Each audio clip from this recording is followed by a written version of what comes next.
नमस्कार प्रणाम। हम लवली पांडे, गीता मिश्रा हमार मम्मी है। तो देखिए हमनी के छठ पूजा के बहुत सुंदर गीत लेके आयल बनी जा।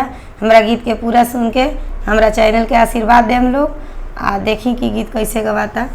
तो सारा में उगेले आदिता माल दुनिया में हो गईले अंजोर, दुनिया में हो गईले अंजोर। तहावा महादेव तपसिया कारवा जोड़ले खार, कारवा जोड़ले खार।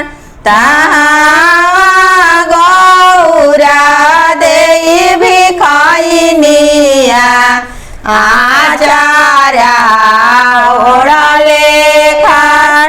तहावा गौरा देई भिखाइनिया आचारा ओढ़ले खार, आचारा ओढ़ले।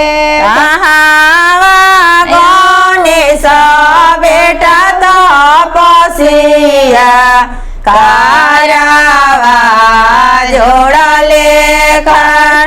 कहावा गणपति बेटा तपसिया कारवा जोड़ले खार।